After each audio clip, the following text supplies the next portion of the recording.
Hello दोस्तों, क्या आपने कभी रेलवे स्टेशन पे खड़े होकर ये सोचा है कि इतनी लंबी ट्रेन हमें इतनी जल्दी कैसे पार कर देती है, या फिर आपके सामने दो ट्रेन एक दूसरे को क्रॉस कर रही है तो कभी ये सोचा है कि कौन सी ट्रेन सबसे पहले पहुंचेगी। तो चलिए इन सभी सवालों का जवाब अपने इस प्यारे से टॉपिक के माध्यम से ढूंढने की कोशिश करते हैं। रेलगाड़ी से संबंधित जितनी भी समस्याएं हैं, जितने भी कंसेप्ट है, आज की क्लास में हम कवर करने वाले हैं। तो एक बार जल्दी से हम देख लेते हैं कि आज की क्लास में कौन कौन से जो टॉपिक्स हैं वो कवर करने वाले हैं रेलगाड़ी के अंतर्गत। तो देखिए, आज की क्लास में हम कवर करने वाले हैं बेसिक कंसेप्ट रेलगाड़ी का। जो बेसिक कंसेप्ट होता है स्पीड, टाइम और डिस्टेंस का, वो कवर करने वाले हैं। फिर हम रेलगाड़ी के 4 केस में पूरी रेलगाड़ी को खत्म कर देंगे। 4 केसेस के बारे में डिस्कस करेंगे। सबसे पहला केस होगा हमारा कि जो ट्रेन है किसी पोल को या किसी मैन को क्रॉस करे तो उसमें कौन सा कंसेप्ट लगेगा, या फिर किसी प्लेटफॉर्म को अगर ट्रेन क्रॉस करती है, किसी ब्रिज को क्रॉस करती है तो उसमें कौन से कंसेप्ट लगाए जा सकते हैं, या फिर ट्रेन जो है किसी मूविंग ऑब्जेक्ट को क्रॉस करती है तो हम कैसे उसे सॉल्व कर सकते हैं। मूविंग ऑब्जेक्ट का मतलब है कि मान लीजिए ट्रेन चल रही है, उसी डायरेक्शन में या उसके अपोजिट डायरेक्शन में एक आदमी चल रहा है, एक कार चल रही है या एक बस चल रहा है, कोई भी जिसमें मूवमेंट हो रहा है। वो डॉग भी हो सकता है, वो गाय भी हो सकती है, कुछ भी हो सकता है। और लास्ट केस नंबर 4 आता है हमारा कि अगर एक ट्रेन दूसरी ट्रेन को क्रॉस करती है तो उस केस में हम क्या कर सकते हैं, किस प्रकार से कंसेप्ट को यूज कर सकते हैं। तो चलिए इस शानदार लेक्चर को स्टार्ट करते हैं और सीखते हैं कुछ नया और मजेदार। तो देखिए, सबसे पहले हम बेसिक कंसेप्ट के बारे में डिस्कस करते हैं। तो आप ये बचपन से पढ़ते आ रहे हैं, क्लास 6 से पढ़ते आ रहे हैं कि जो स्पीड होता है वो इक्वल टू होता है डिस्टेंस अपॉन टाइम के। इसी फॉर्मूले से मैं 2 और फॉर्मूले क्रिएट करूंगा, 2 और फॉर्मूले बनाऊंगा जो कि हम यूज करने वाले हैं इस लेक्चर में। तो देखिए, इस फॉर्मूले का यूज करके 2 और फॉर्मूले बनाए जा सकते हैं। कौन कौन से फॉर्मूले? अगर मुझे टाइम निकालना हो, अगर मुझे टाइम की नीड हो, टाइम निकालना हो, तो टाइम कैसे निकाल सकता हूं? तो टाइम को मैं उस साइड ले जाऊंगा और स्पीड को मैं इस साइड लेके आऊंगा। मतलब कि डिस्टेंस अपॉन स्पीड हो जाएगा। टाइम का फॉर्मूला क्या हो जाएगा? डिस्टेंस अपॉन स्पीड हो जाएगा। अच्छा, आप लोग सोचेंगे कि फिर डिस्टेंस निकालना है तो कैसे निकालेंगे? तो अगर हमें डिस्टेंस निकालने की जरूरत पड़ जाए, कभी हमें डिस्टेंस निकालना पड़े, तो डिस्टेंस का जो फॉर्मूला होता है हमारा, डिस्टेंस का जो फॉर्मूला होता है, देखिए, अगर इसमें मुझे डिस्टेंस निकालना पड़े तो मैं स्पीड को टाइम से मल्टीप्लाई कर दूंगा। अगर मैं स्पीड को टाइम से मल्टीप्लाई कर दूंगा तो मेरा डिस्टेंस निकल के आ जाएगा। तो एक फॉर्मूला अगर आपको याद है तो ये 3 फॉर्मूले आपके क्लियर हो जाएंगे। और ये छोटे छोटे फॉर्मूले जो हैं काफी हेल्पफुल रहने वाले हैं, आपको काफी मजेदार रहने वाले हैं, काफी यूजफुल रहने वाले हैं। यूज करेंगे अपने इस लेक्चर में जितनी बार भी। अगर आपको टाइम निकालना हो तो टाइम का फॉर्मूला यूज करेंगे, स्पीड निकालना हो तो स्पीड का फॉर्मूला यूज करेंगे, डिस्टेंस निकालना है तो डिस्टेंस का फॉर्मूला यूज करेंगे। साथ ही साथ हम एक और चीज इसमें यूज करने वाले हैं जिसको हम बोलते हैं यूनिट कन्वर्जन। यूनिट कन्वर्जन आपको आना चाहिए, पता होना चाहिए। आप लोगों में से मोस्टली लोग जानते होंगे कि यूनिट कन्वर्जन क्या होता है, कैसे करते हैं। जो नहीं जानते उनको मैं बता देता हूं। छोटी सी चीज है कि अगर आपको किलोमीटर पर आवर को मीटर पर सेकंड में कन्वर्ट करना है तो किस प्रकार से कर सकते हैं, या मीटर पर सेकंड से किलोमीटर पर आवर में जाना है तो किस प्रकार से जा सकते हैं। तो देखिएगा, अगर हमें किलोमीटर पर आवर को मीटर पर सेकंड में कन्वर्ट करना है तो 5/18 से मल्टीप्लाई किया जाता है, और मीटर पर सेकंड को किलोमीटर पर आवर में कन्वर्ट करना है तो 18/5 से मल्टीप्लाई किया जाता है। अच्छा, आपको याद कैसे रहेगा? ये कंफ्यूजन अगर हो गई तो कैसे सॉल्व कर सकते हैं? तो देखिए, किलोमीटर बड़ा होता है कि मीटर बड़ा होता है? तो आप लोग बोलेंगे किलोमीटर बड़ा होता है हमारा। तो किलोमीटर बड़ा है तो इसलिए किलोमीटर से मीटर में जाना है, मतलब बड़े से छोटे में जाना है, तो छोटे वाले फ्रैक्शन से हमने मल्टीप्लाई कर दिया। अगर हमें बड़े से छोटे की तरफ जाना है तो छोटे वाले फ्रैक्शन से मल्टीप्लाई किया है। अगर मीटर पर सेकंड से किलोमीटर पर आवर में जाना है, मतलब छोटे से बड़े की तरफ जाना है, तो हम बड़े फ्रैक्शन से मल्टीप्लाई कर देंगे। बस इतनी सी बात है। अगर एक एग्जांपल से हम समझना चाहें इसको तो और बेहतर समझ सकते हैं। मान लीजिए आपको 90 किलोमीटर पर आवर दे रखा है और मैंने बोल दिया कि इसे मीटर पर सेकंड में कन्वर्ट करके बताओ कि मीटर पर सेकंड में कितनी वैल्यू रहने वाली है। तो आप बोलेंगे अच्छा जी 90 है ये, और मीटर पर सेकंड में कन्वर्ट करने के लिए हमें 5/18 से मल्टीप्लाई करना पड़ेगा।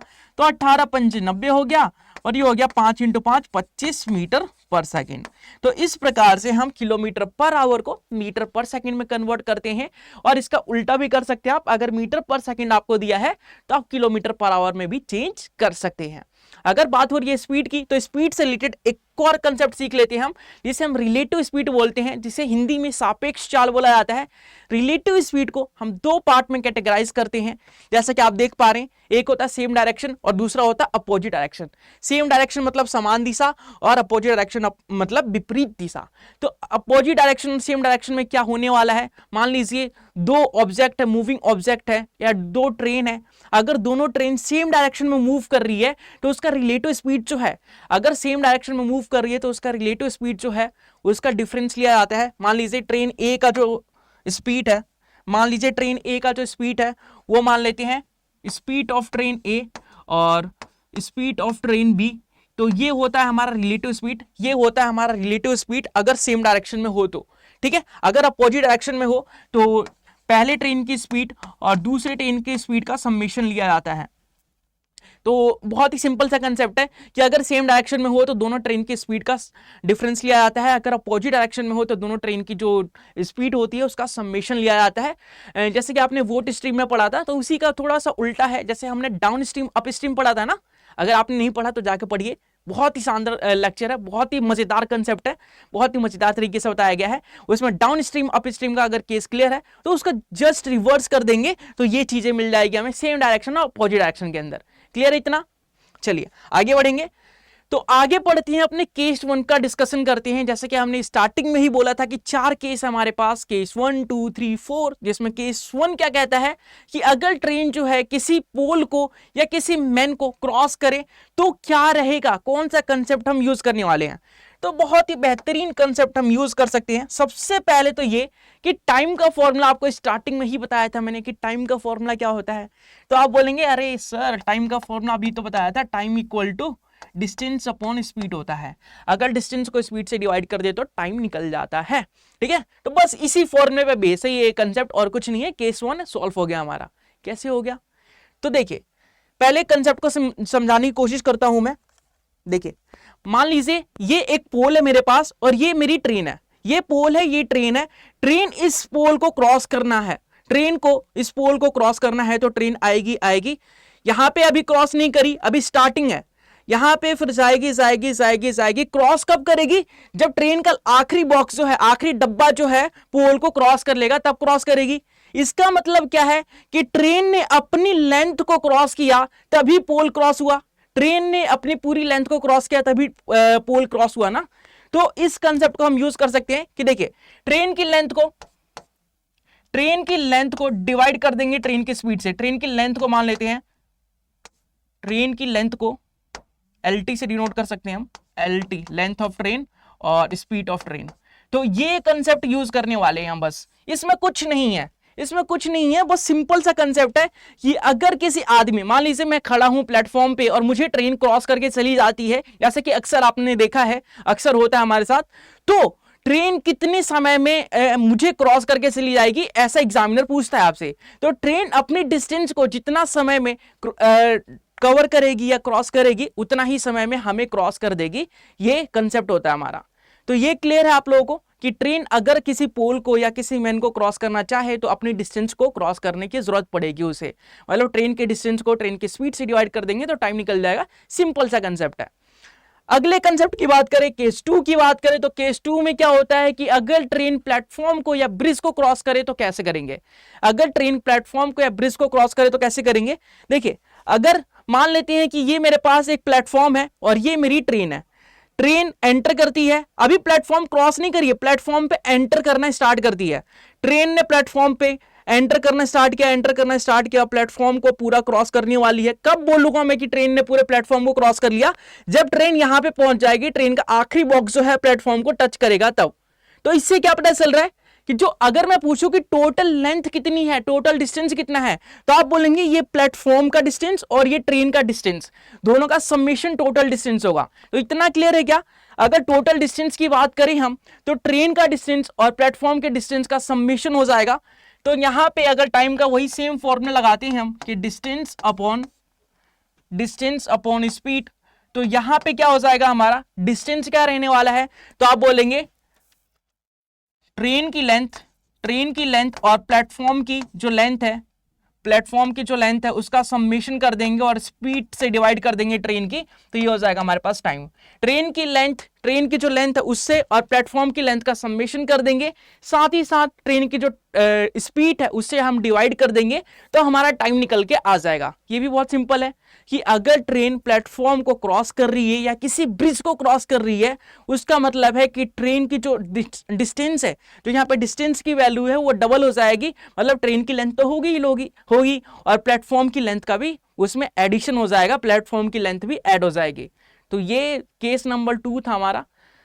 केस नंबर 3 की अगर हम बात करें तो केस नंबर 3 में क्या है कि ट्रेन जो है किसी मूविंग ऑब्जेक्ट को क्रॉस करती है, तो क्या रहेगा, अगर मूविंग ऑब्जेक्ट है उसे क्रॉस कर रही है तो स्पीड की बात आ जाती है इसमें, और स्पीड की बात आती है तो हमें दो टाइप के स्पीड, हमने स्पीड को दो पार्ट में डिवाइड किया था, रिलेटिव स्पीड को, और रिलेटिव स्पीड को हमने सेम डायरेक्शन और अपोजिट डायरेक्शन में डिवाइड किया था। तो एक एक करके पढ़ते हैं। पहले देखिए, ट्रेन जो है मूविंग ऑब्जेक्ट को अगर क्रॉस करती है, मान लीजिए एक ट्रेन है, ट्रेन जिस डायरेक्शन में जा रही है उसी डायरेक्शन में ये आदमी है वो मूव कर रहा है, उस डायरेक्शन में चल रहा है, तो ट्रेन का जो लेंथ है वो तो सेम रहेगा, ट्रेन का जो डिस्टेंस है वो तो सेम रहेगा। देखिए, टाइम का फॉर्मूला अगर मैं बात करूं, टाइम का फॉर्मूला की बात करूं तो डिस्टेंस अपॉन स्पीड होता है, सबको पता है, ठीक है।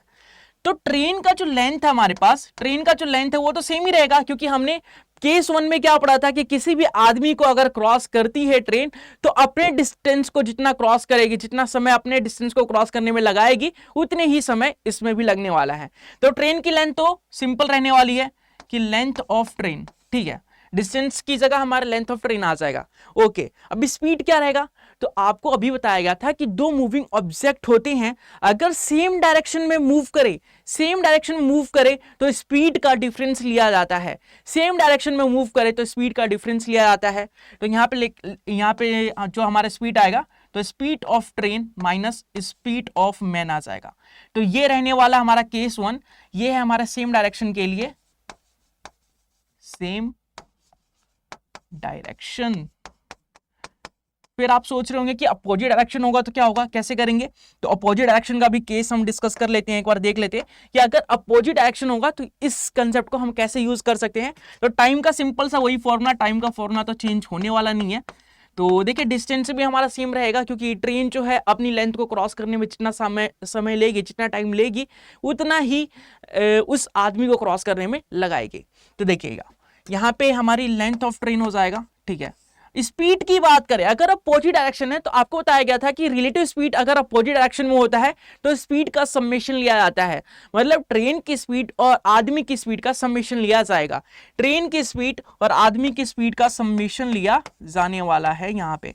तो ये हो गया हमारे पास अपोजिट डायरेक्शन का, अपोजिट डायरेक्शन, ठीक है।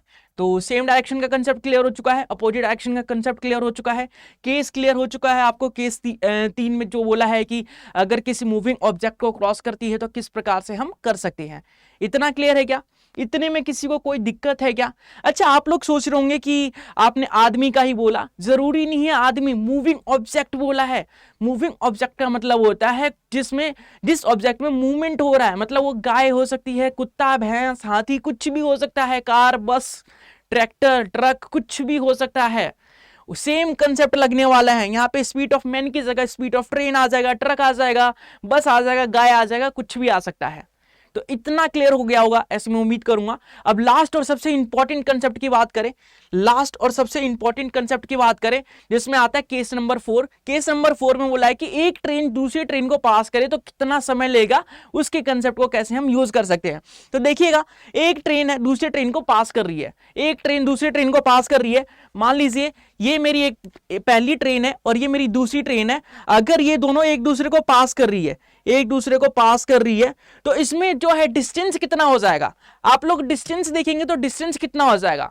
तो आप लोगों ने देखा होगा कि एक ट्रेन दूसरी ट्रेन को पास करेगी, मान लीजिए पहली वाली ट्रेन यहां से स्टार्ट होती है और यहां तक जाती है, दूसरी वाली ट्रेन यहां से स्टार्ट होकर यहां तक जाती है, तो ये एंड लास्ट डब्बा है ना, ये लास्ट डब्बा है, तो पास होने का मतलब कि लास्ट डब्बा यहां पे आना चाहिए पहली वाली ट्रेन का।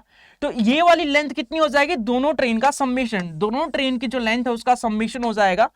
तो एक बार फिर से बताऊंगा, बहुत ही प्यार से बताऊंगा, बहुत ही आसान तरीके से बताऊंगा। देखिए सबसे पहले जो हम यूज करते हैं उसी को यूज करेंगे। सबसे पहले हम टाइम का फॉर्मूला यूज करेंगे जो कि होता है distance upon speed, distance upon speed.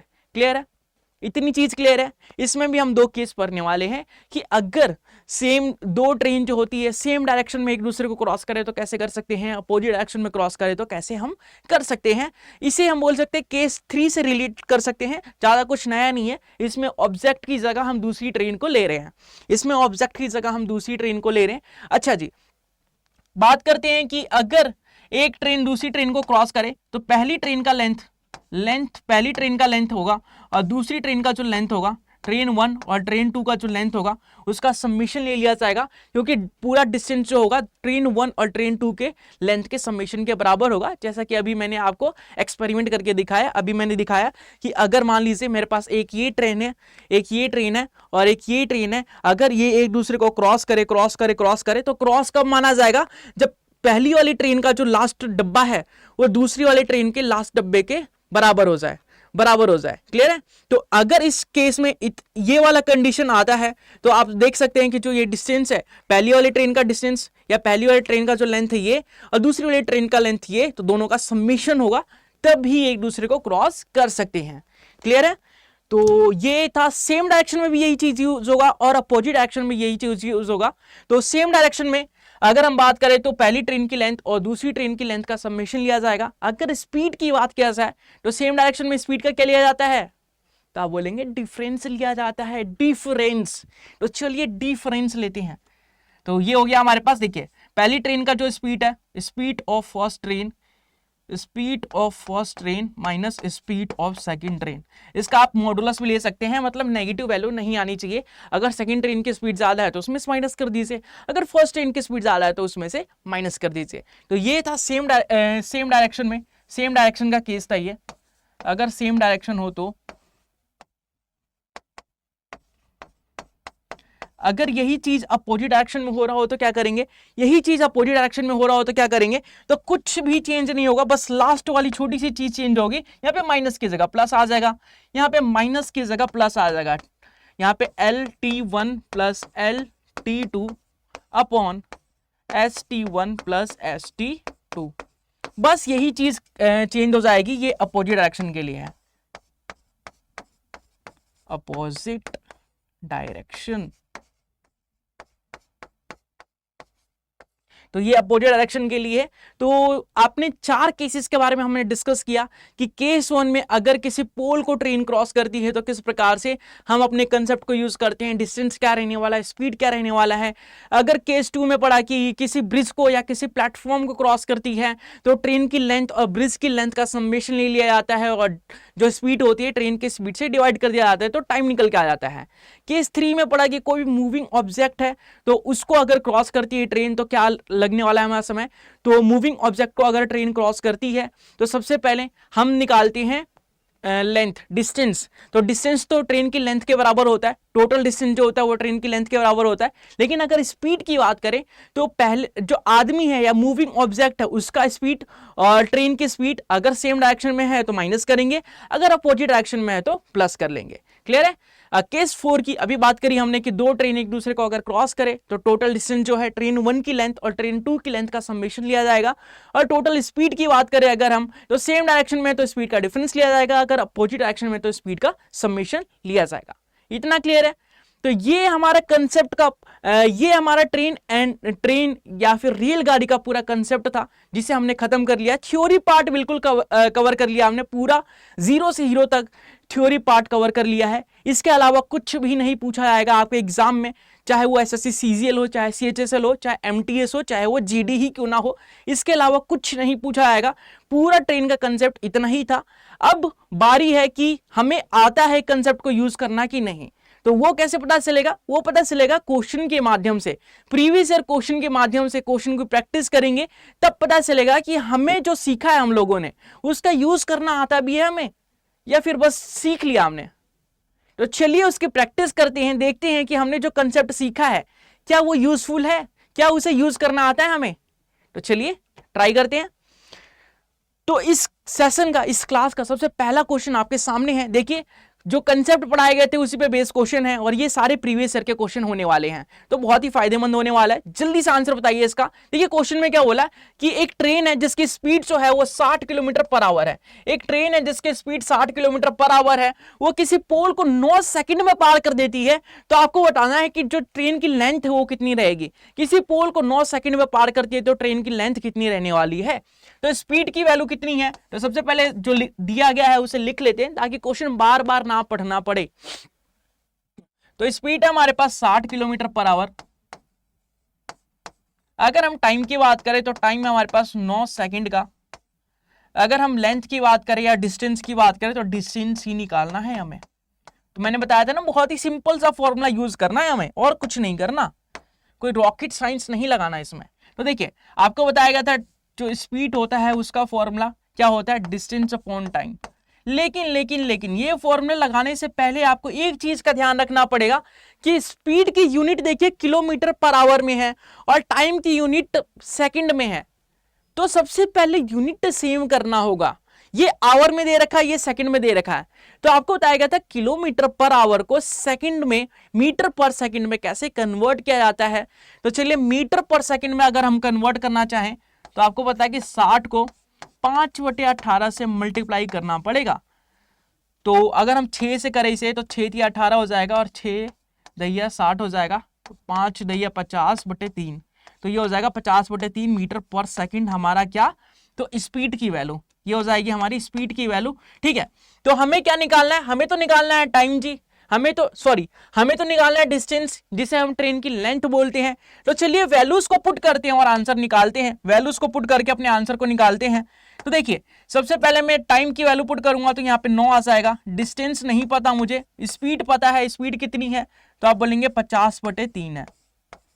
अगर इसे फर्दर सॉल्व करें तो देखिए 9 आ जाएगा, ये रेसिप्रोकल होकर ऊपर चला जाएगा, मतलब 3D/50 हो जाएगा। और इसे अगर हम क्रॉस मल्टीप्लाई करें तो 9 × 50 हो जाएगा और इक्वल टू में आ जाएगा 3D। तो D की वैल्यू निकाले, 3 से काट देंगे, 3 × 9 और 5 × 15, मतलब 150 आपका सही उत्तर रहेगा। 150 मीटर जो है ट्रेन की लेंथ रहने वाली है।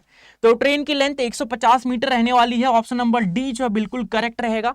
तो इस प्रकार से हमने जो कंसेप्ट पढ़े थे, अपने कंसेप्ट का यूज करके बहुत ही ईजी वे में अपने क्वेश्चन को सॉल्व कर सकते हैं। अगर आपने प्रैक्टिस किया, लगातार प्रैक्टिस करते रहें तो आपकी स्पीड इतनी हो जाएगी कि आपको ये लिखने की जरूरत नहीं पड़ेगी, आप माइंड में ही कर लेंगे, पेन फ्री मेथड से कर लेंगे। तो आप देख पा रहे होंगे कि छोटे छोटे कंसेप्ट का यूज करके बड़े बड़े क्वेश्चन को भी हम सॉल्व कर सकते हैं। और कैसे कैसे क्वेश्चन पूछे जा रहे हैं, आपके प्री में 2 क्वेश्चन पूछे जाते हैं, मेंस में भी 1 से 2 क्वेश्चन पूछे जाते हैं। तो ये टॉपिक जो है काफी इंपॉर्टेंट हो जाता है आप लोगों के लिए और काफी ईजी है, स्कोर करना काफी आसान है। इसमें छोटे से कंसेप्ट को सीख के हम इजीली स्कोर कर सकते हैं। 2 क्वेश्चन मतलब 4 नंबर ले सकते हैं हम। चलिए अगले क्वेश्चन की तरफ बढ़ेंगे। अगला क्वेश्चन है आपके सामने, अगले क्वेश्चन को पढ़िए, समझिए और बताइए कैसे करेंगे हम इसे। तो अगला क्वेश्चन क्या बोल रहा है, अगला क्वेश्चन बोला है कि ट्रेन जो है 125 मीटर लॉन्ग, ठीक है। एक बात बताइए, ट्रेन की लेंथ 125 मीटर है, ठीक है। आदमी का जो स्पीड है, एक आदमी है उसे क्रॉस कर रही है, ट्रेन की जो लेंथ है 125 मीटर की है, आदमी को क्रॉस कर रही है। जो आदमी है उसकी स्पीड है 5 kilometre per hour, same direction के अंदर जा रहा है, ठीक है। 10 सेकंड में क्रॉस कर देती है। तो आपको बताना है speed of the train. Speed of the train आपको एक बार फिर से बताता हूं क्वेश्चन। देखिए क्वेश्चन में बोला है कि एक ट्रेन है जिसकी लेंथ जो है 125 मीटर की है, वो किसी आदमी को क्रॉस करती है कितने सेकंड में, 10 सेकंड के अंदर। आदमी की स्पीड कितनी है, तो आदमी की स्पीड जो है 5 किलोमीटर पर आवर की है। तो आपको बतानी है ट्रेन की स्पीड कितनी रहने वाली है। तो ये वाला जो क्वेश्चन है वो केस नंबर 3 पे बेस है। केस नंबर 3 में क्या पढ़ा था कि कोई ट्रेन है मूविंग ऑब्जेक्ट को क्रॉस कर रही है, और मूविंग ऑब्जेक्ट क्या है इसमें, तो मैन है, एक आदमी है। तो चलिए देखते हैं कैसे करेंगे। तो सबसे पहले ट्रेन की लेंथ को, जिसे हम डिस्टेंस भी बोलते हैं, उसे लिख लेते हैं। कितना है, 125 मीटर, 125 मीटर, ठीक है। अब स्पीड की बात करें तो मैन की स्पीड कितनी है, मैन की स्पीड कितनी है, तो आप लोग बोलेंगे मैन की स्पीड है 5 kilometre per hour, 5 kilometre per hour. Time कितना है, तो टाइम है 9 सेकंड का, 9 सेकंड का। अच्छा, आपको बताया गया था कि यूनिट सेम करना है, यहाँ पे मीटर है, यहाँ पे सेकंड है, लेकिन यहाँ किलोमीटर पर आवर है, तो इसे मीटर पर सेकंड में कन्वर्ट करने की कोशिश करेंगे गाइस। अगर इसे हम मीटर पर सेकंड में कन्वर्ट करने की कोशिश करें तो देखिए 5 को 5/18 से मल्टीप्लाई करना पड़ेगा, तो ये हो जाएगा हमारे पास 25/18 मीटर पर सेकंड, 25/18 मीटर पर सेकंड। क्लियर है इतना? अच्छा, आपको अब फॉर्मूला लगाना पड़ेगा। फॉर्मूला पढ़ा था हमने टाइम का, कि टाइम जो होता है वो डिस्टेंस अपॉन स्पीड के बराबर होता है, ठीक है। तो ये वाला फॉर्मूला यूज तो करेंगे, लेकिन लेकिन लेकिन इसमें कौन सा स्पीड लगेगा? रिलेटिव स्पीड का कंसेप्ट लगेगा, क्योंकि दो मूविंग ऑब्जेक्ट है तो रिलेटिव स्पीड का कंसेप्ट लगने वाला है। और डायरेक्शन बोला गया है कि जो ये सेम डायरेक्शन के अंदर दोनों मूवमेंट कर रहे हैं, मतलब जिस डायरेक्शन में ट्रेन चल रही है उसी डायरेक्शन में इंसान जो आदमी है वो भी चल रहा है। तो ये है हमारा सेम डायरेक्शन का केस, और सेम डायरेक्शन में जो रिलेटिव स्पीड का कंसेप्ट लगता है उसमें स्पीड का डिफरेंस लिया जाता है, मतलब ट्रेन के स्पीड और मैन की स्पीड का डिफरेंस लिया जाएगा। तो टाइम देख लेते हैं, टाइम कितना है हमारे पास। टाइम की वैल्यू पुट करें 9 सेकंड का, ठीक है। टाइम की वैल्यू 9 सेकंड हो गया हमारे पास, और डिस्टेंस है 125 का, ठीक है। उसके बाद ट्रेन की स्पीड, मैन की स्पीड कितनी है, तो आप बोलेंगे 25/18। अब इसे सॉल्व करेंगे फर्दर, तो देखते हैं क्या रहने वाला है हमारा सही उत्तर। तो फर्दर इसे हम सॉल्व करें तो देखिए ये क्रॉस मल्टीप्लाई करेंगे तो ये हो जाएगा 9, ये हो जाएगा ST माइनस 25/18 इक्वल टू 125। अगर इसे हम फर्दर सॉल्व करें तो देखिए ये हो जाएगा 9 ST, ये हो जाएगा 25/18 इंटू 9, और ये हो जाएगा 125, ठीक है। तो अगर इसे हम फर्दर सॉल्व करें तो देखिए 9 दूनी 18 हो जाएगा, ठीक है। और कुछ सॉल्व हो रहा है, ये हो जाएगा 9ST,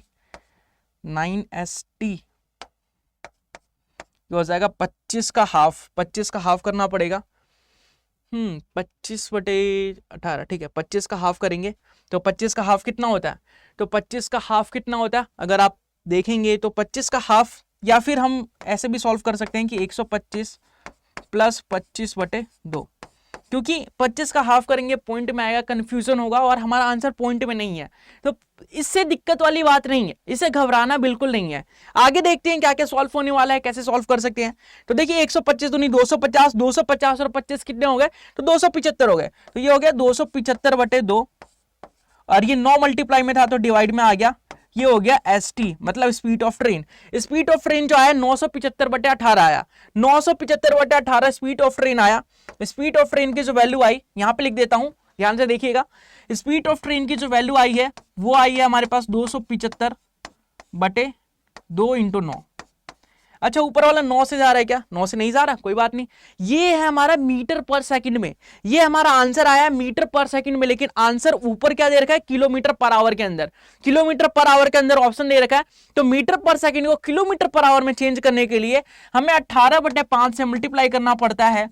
अब देखिएगा कैसे कटेगा, 18 से 18 कट गया, 5 से काटेंगे तो 5 चौक 25 हो गया, और बचा क्या 2 27 25, तो 55 किलोमीटर पर आवर हमारा सही उत्तर रहेगा। ट्रेन की स्पीड जो है 55 किलोमीटर पर आवर, जो कि ऑप्शन नंबर डी में हमें दिख रहा है, तो ऑप्शन नंबर डी करेक्ट हो जाएगा। तो कई बार ऐसे देखने को मिलेगा आपको कि पॉइंट में आ रहा है, आपका पॉइंट में कन्वर्ट करने की कोशिश नहीं करनी है आपको, क्योंकि कॉम्प्लिकेटेड नहीं बनाना आप लोगों को क्वेश्चन आपको ईजी बनाना है, आसान बनाना है, ताकि जल्दी से जल्दी सॉल्व हो। तो हमने अगर पॉइंट में कन्वर्ट किया होता तो हमें ज्यादा डिफिकल्ट होता, ज्यादा समय लगता, लेकिन पॉइंट में कन्वर्ट नहीं किया। हमें पता है कि किलोमीटर पर आवर को मीटर पर सेकंड में, या मीटर पर सेकंड को किलोमीटर पर आवर में कन्वर्ट करना पड़ेगा, और अगर बटे में 18 है, अपॉन में 18 है या 9 है तो वो कट जाएगा, वो कैंसिल आउट हो जाएगा। क्लियर है इतनी चीजें?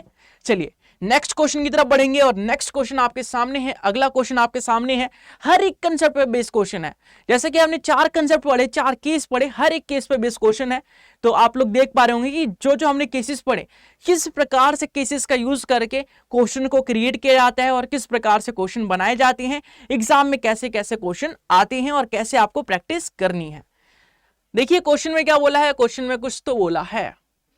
क्वेश्चन बोला है length of the bridge, train की जो लेंथ है वो 30 मीटर लंबी है, ट्रेन की जो लेंथ है वो 130 मीटर लंबी है, और ट्रेन की जो स्पीड है 45 किलोमीटर पर आवर है, 30 सेकंड में किसी ब्रिज को क्रॉस कर देता है, तो लेंथ ऑफ द ब्रिज बताना है, ब्रिज की लेंथ कितनी रहने वाली है।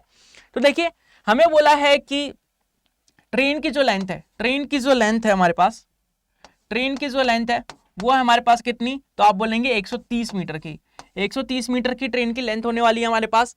स्पीड की बात करें तो ट्रेन की जो स्पीड है हमारे पास वो है 45 किलोमीटर पर आवर, ये मीटर में है, ये किलोमीटर पर आवर में है, तो यूनिट तो गड़बड़ दिख रहा है, और टाइम कितना है 30 सेकंड का, यूनिट तो अलग अलग दिख रहा है। तो सबसे पहले क्या हमारे मकसद क्या रहना चाहिए, सबसे पहला स्टेप क्या रहना चाहिए कि यूनिट को सेम करने की कोशिश करनी चाहिए।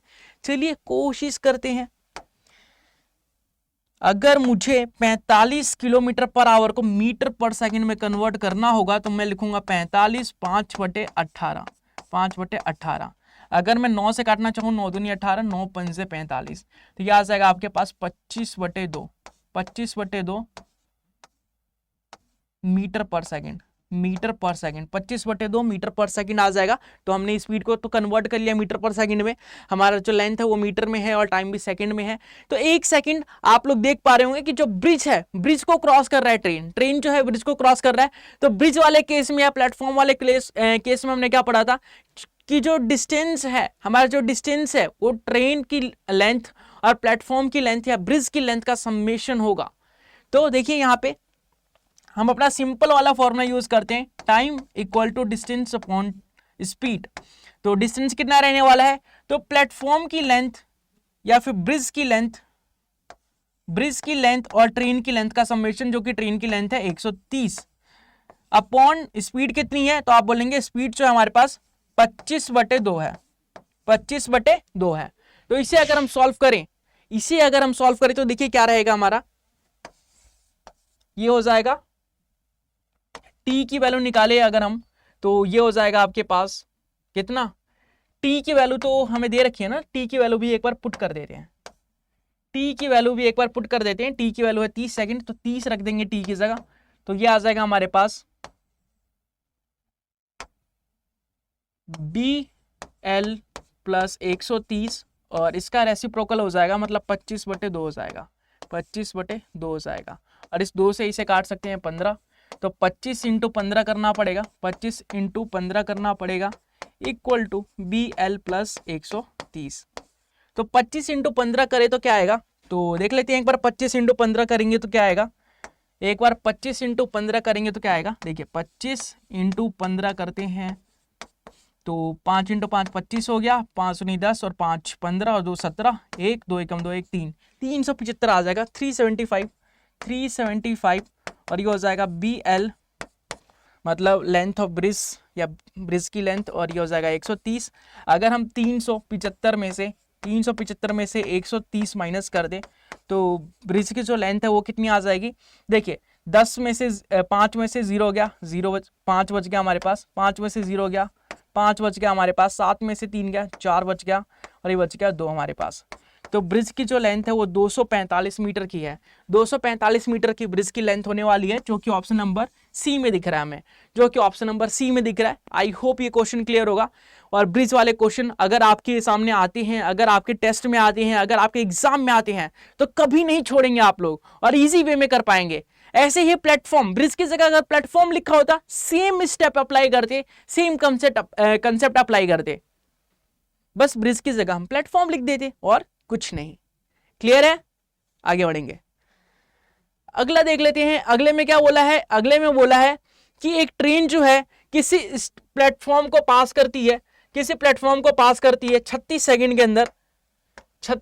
के अंदर, और एक आदमी को पास करती है, जो प्लेटफॉर्म पे खड़ा है 20 सेकंड के अंदर। तो आपको बताना है कि अगर ट्रेन की स्पीड है 54 किलोमीटर पर आवर, तो लेंथ क्या रहेगी प्लेटफॉर्म की लेंथ क्या रहने वाली है। दो कंसेप्ट को मर्ज कर दिया इसने, चलिए कोई नहीं, कोई दिक्कत वाली बात नहीं है। सबसे पहले स्पीड लिख लेते हैं ट्रेन की, जो स्पीड है ट्रेन की वो कितनी है, तो आप बोलेंगे 54 किलोमीटर पर आवर दे रखा है, यहाँ पे 54 किलोमीटर पर आवर दे रखा है, यहाँ लिख देंगे 54 किलोमीटर पर आवर। ठीक है, टाइम की बात करें तो अगर किसी आदमी को क्रॉस करती है तो टाइम की वैल्यू 20 सेकंड हो जाती है।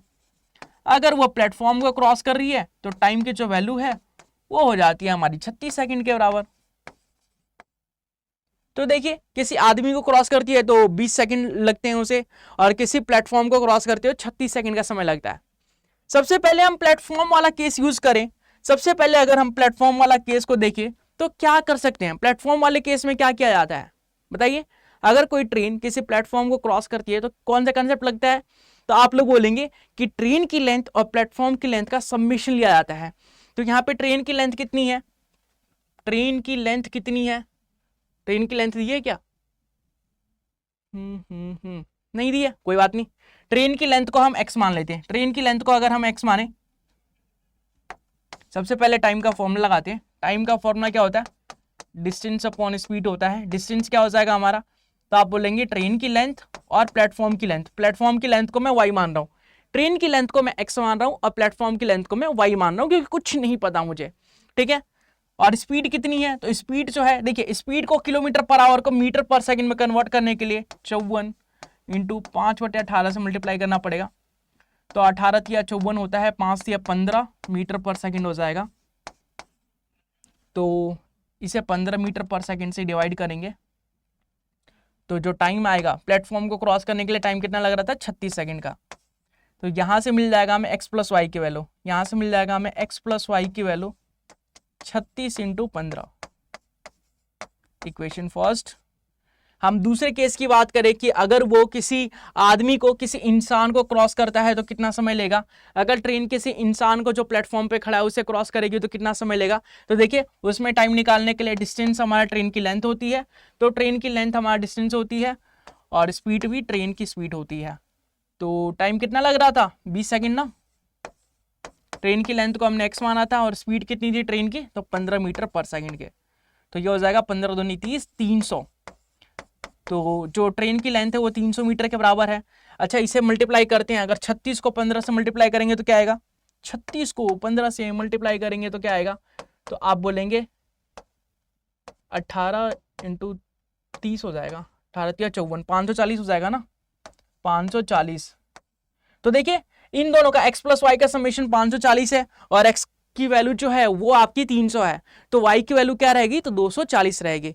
तो 240 हमारा करेक्ट आंसर रहने वाला है, जो कि ऑप्शन नंबर बी में दिया है, ठीक है, जो ऑप्शन नंबर बी में दिया है। क्योंकि x प्लस वाई का समेशन जो है 540 के बराबर आया, मैंने मल्टीप्लाई किया 36 को 15 से, तो और x की वैल्यू जो है 300 के बराबर है, तो 540 में से अगर 300 माइनस करता हूं तो 240 आ जाएगा, जो कि हमारी प्लेटफॉर्म की लेंथ रहने वाली है। आगे बताइएगा अगले क्वेश्चन का आंसर।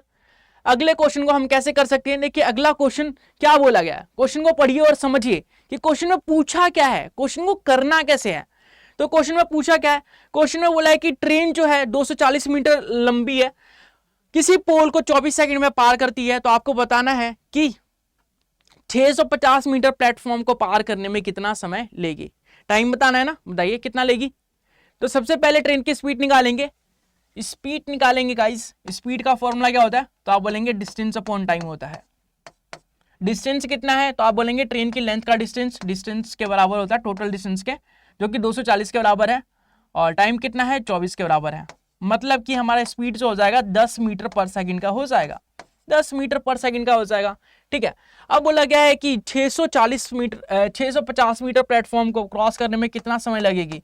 तो समय का फॉर्मूला होता है डिस्टेंस अपॉन स्पीड, और प्लेटफॉर्म कितना बड़ा है, तो आप बोलेंगे 650 मीटर बड़ा प्लेटफॉर्म है। तो सबसे पहले हम टोटल डिस्टेंस निकालेंगे। इस केस में जब प्लेटफॉर्म को पार करती है, ब्रिज को पार करती है, तो टोटल डिस्टेंस निकालते हैं, जो कि देखिए यहाँ पे 240 है और 650 है, तो 600 और 200 800, 50 40 90, 890 हो जाएगा। 890 आपका टोटल डिस्टेंस हो जाएगा। क्यों हो जाएगा, क्योंकि प्लेटफॉर्म की लेंथ और ट्रेन की लेंथ का समेशन ही तो होता है हमारा टोटल डिस्टेंस के बराबर, अगर कोई ट्रेन प्लेटफॉर्म को या किसी ब्रिज को पार करती है तो। इस केस में 890 हो गया, ठीक है। और हमारी स्पीड कितनी है, तो 10 मीटर पर सेकंड की है, तो इससे काटेंगे अगर तो ये आ जाएगा 89 मीटर, सॉरी 89 सेकंड, 89 सेकंड में पार कर देगी, 89 सेकंड में प्लेटफॉर्म को पार कर देगी। तो इस प्रकार से हम किसी भी ट्रेन की स्पीड अगर पता हो तो उसका लेंथ निकाल सकते हैं हम अगर किसी प्लेटफॉर्म को पार कर रही है तो कितने टाइम में पार करेगी, ये भी हम निकाल सकते हैं। क्या इससे पहले आपको पता था कि ऐसे हम निकाल सकते हैं? अगर आप अब कभी जाइएगा रेलवे स्टेशन पे या फिर कोई मेट्रो स्टेशन पे, तो आप उसका टाइम नोट करिएगा और ट्रेन की लेंथ का पता लगाइएगा और फिर उसको कैलकुलेट कीजिएगा, बहुत ही मजा आएगा। रियल लाइफ में आपको हर जगह मैथ दिखेगा, फिर वोट एंड स्ट्रीम में दिखेगा, टाइम एंड वर्क में दिखेगा, ट्रेन में दिखेगा। तो इस प्रकार से आप मैथ को बहुत ही मजेदार बना सकते हैं अपनी रियल लाइफ से कनेक्ट करके। चलिए एक और क्वेश्चन देख लेते हैं। क्वेश्चन आपके सामने है। क्वेश्चन में क्या बोला है कि दो ट्रेन हमारे पास जिसकी जो लेंथ है वो इक्वल है। दो ट्रेन हमारे पास जिसकी लेंथ जो है इक्वल है, ठीक है, वो सेम डायरेक्शन में चल रही है, जिनकी स्पीड जो है वो 46 किलोमीटर पर आवर है और 36 किलोमीटर पर आवर है।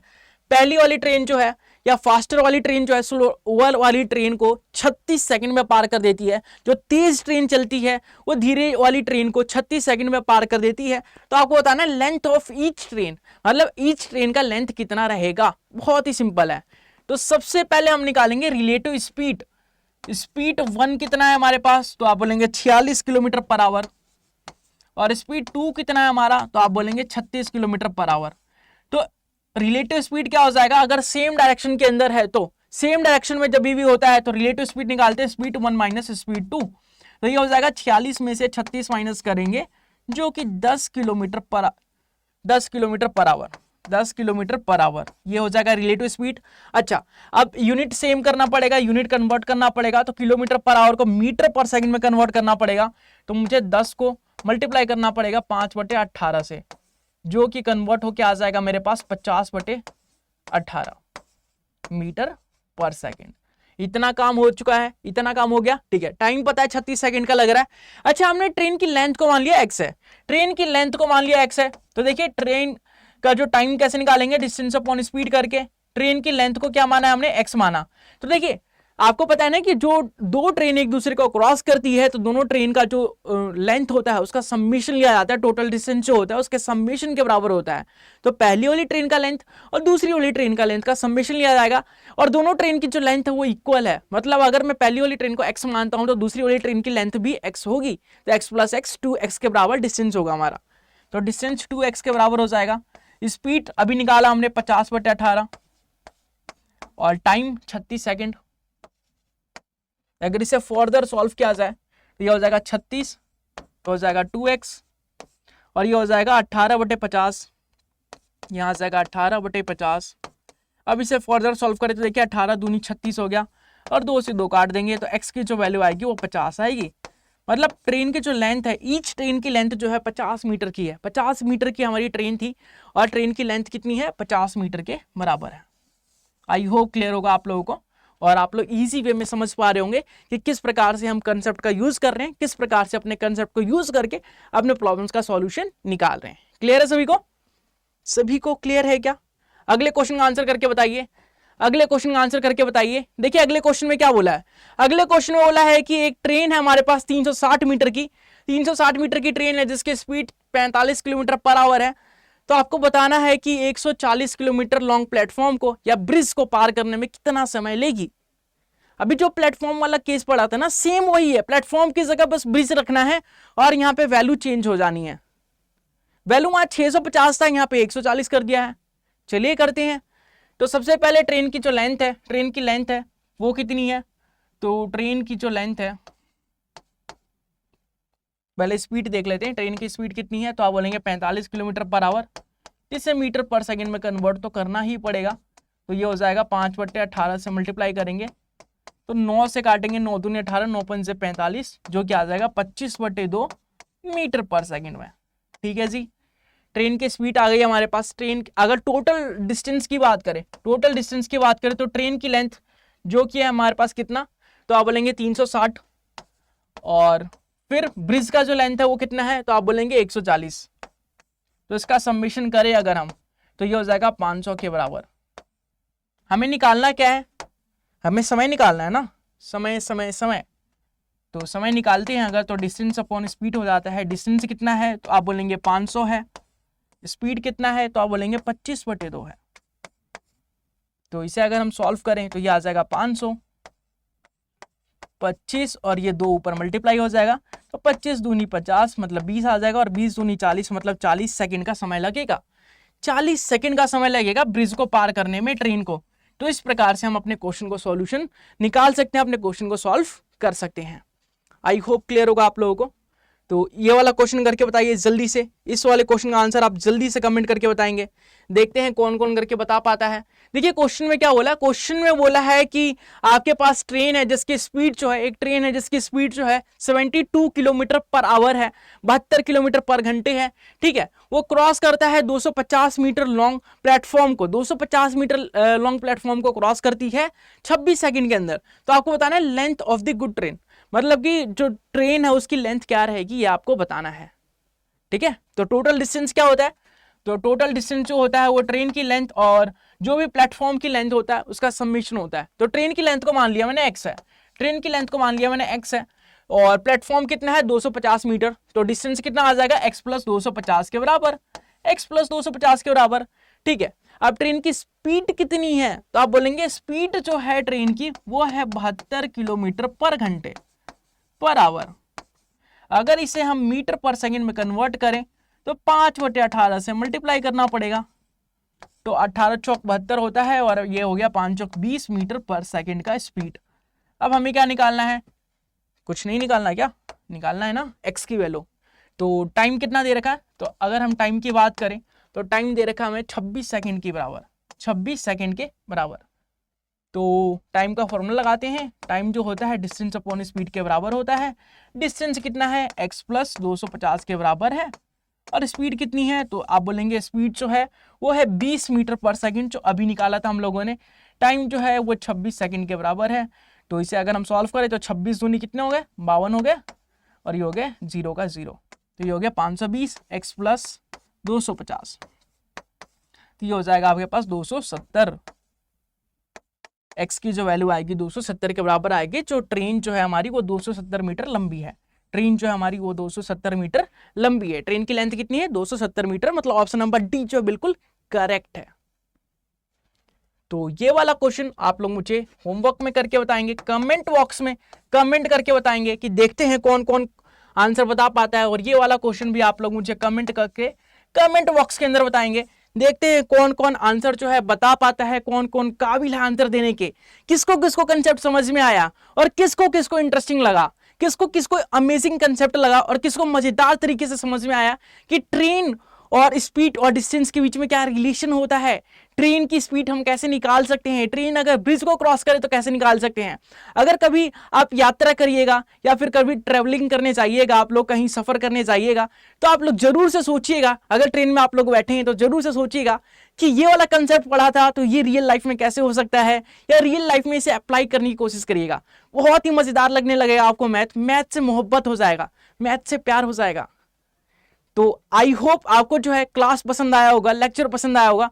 अगर लेक्चर पसंद आता है तो आप लोग वीडियो को लाइक कर सकते हैं, चैनल को सब्सक्राइब कर सकते हैं, बेल आइकन को ऑन कर सकते हैं।